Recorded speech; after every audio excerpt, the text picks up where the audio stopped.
Vamos a ir analizando estas secuelas que nos han quedado, que todavía arrastramos, con Begoña Ibarrola, que es psicóloga experta en educación emocional. Arratsaldeon. Arratsaldeon, buenas tardes. Y por empezar, Begoña, con el personal sanitario, con nuestros héroes, nuestras heroínas, aquellas por las que salíamos al balcón a las 8 de la tarde y que meses después nos han dicho menos homenajes, menos aplausos, lo que necesitamos es conductas apropiadas, responsabilidad, pero también necesitan ellos ayuda, ¿verdad? Necesitan apoyo psicológico, por supuesto, porque han vivido situaciones de estrés, de mucho miedo, de incertidumbre. Han tenido que vivir situaciones además muy concentradas en el tiempo y muy cambiantes, porque los protocolos también cambiaban de tiempo en tiempo. Esto significa que ahora necesitan apoyo emocional, gratuito, accesible a todo el mundo, para que bien les den recursos para manejar el estrés postraumático, que parece ser que está afectando al 50% del personal sanitario, o al estrés, que sufre el 84%, o a la depresión, que sufre el 40 y tantos % del personal sanitario.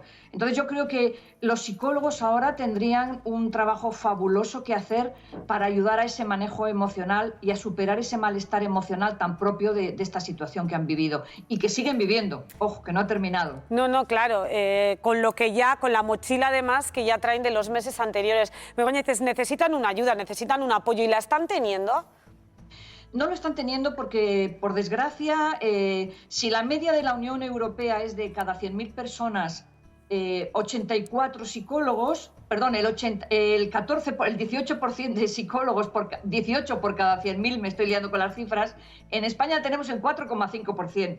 Quiero decir que ni siquiera tenemos la mitad, muchísimo menos de la mitad. Entonces se necesitan psicólogos de atención que además les ayuden en este momento, porque no es cuestión de darles consulta y hora para dentro de 2 meses o 3 meses, es ahora, de forma inmediata. Si les cuidamos a ellos, nos estamos cuidando también nosotros, porque luego nosotros tendremos necesidad de que nos atiendan bien. No, eso desde luego es una premisa básica. Para que nos cuiden ellos también tienen que estar bien y tienen que estar fuertes y bien emocionalmente. Otra cuestión que nos preocupa ahora mismo con el arranque del curso escolar son los niños que sufrieron un shock inicial, fueron los primeros que se tuvieron que quedar en casa y casi los últimos en salir a la calle. Ahora arrancan un curso en el que el contacto social es mínimo, están en grupos burbuja, no pueden jugar en el patio. Muchos no pueden ver a sus aitites y a sus amamas. ¿Esto qué secuelas les está dejando a los más pequeños?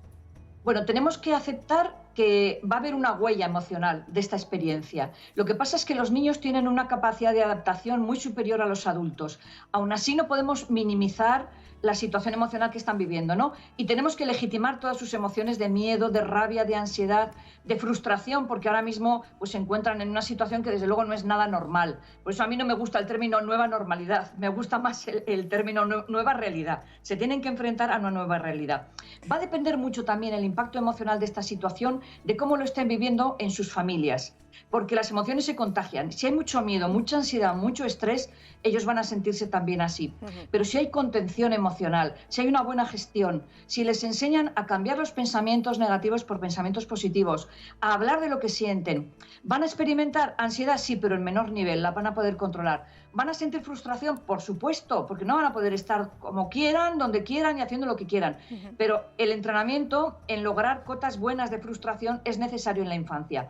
Por lo tanto, yo pienso que huella siempre va a dejar, tanto en niños como en adultos, pero a los niños les tenemos que decir que la vida es una aventura y nunca sabemos qué nos va a suceder. Es decir, la vida es incierta, es impredecible y todo no lo podemos controlar.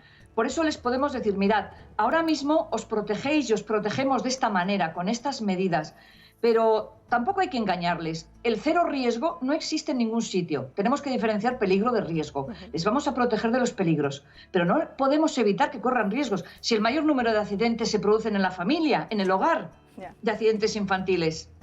Begoña, de todas maneras tengo la sensación de que se habla de depresión y ansiedad siempre en términos muy generales, pero claro, ¿qué es depresión y qué es ansiedad? Porque inquietud, tristeza, todo se mezcla, pero no es lo mismo. No, no es lo mismo. Mira, la ansiedad es familia del miedo, ¿eh? Las emociones forman familias, por decirlo muy brevemente. Entonces, la ansiedad es una activación interior, un desasosiego que te permite anticipar cosas negativas. no tenemos nunca ansiedad de que nos vaya a tocar la lotería de Navidad. Tenemos ansiedad de que vayamos a perder un ser querido porque está enfermo o que nos vayamos a contagiar. Esa anticipación negativa hace que aumenten tus niveles de estrés.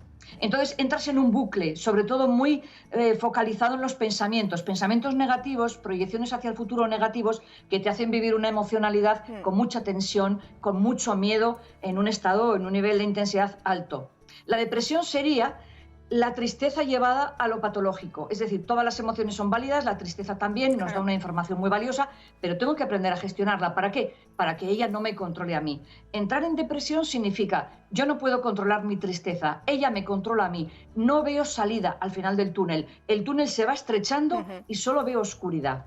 Entonces, hay estrategias, por supuesto psicológicas, muy fáciles de aplicar para que ese túnel se ensanche, la persona genere resiliencia, desarrolle sus fortalezas interiores y pueda salir adelante de cualquier situación, por más difícil que sea.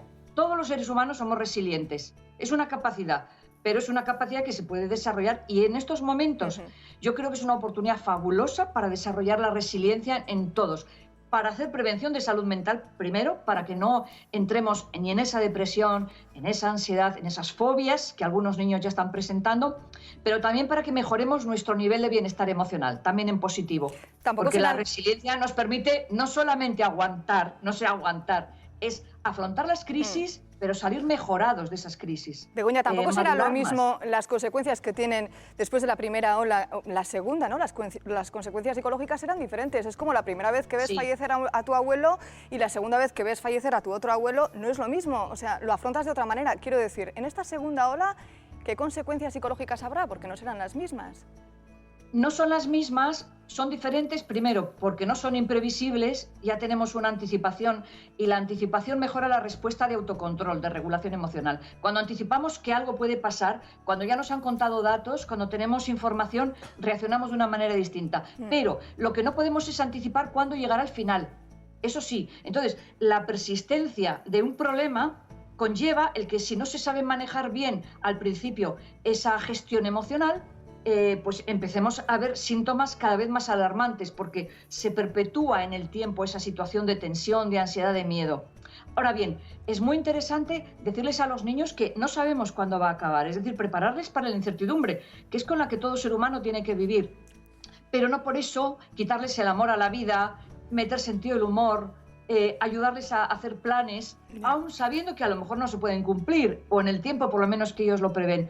Que sueñen, que se relacionen, que disfruten de la vida. Yo creo que una visión optimista y sanadora de la vida nos vendría muy bien a todos, pero sobre todo también a los niños, ¿no? Romper un poco esa información tan negativa que están recibiendo todos los días. Begoña Barriola, psicóloga, gracias por ayudarnos a entender cuáles son las consecuencias de esta pandemia, las consecuencias psicológicas. Es que ricasco.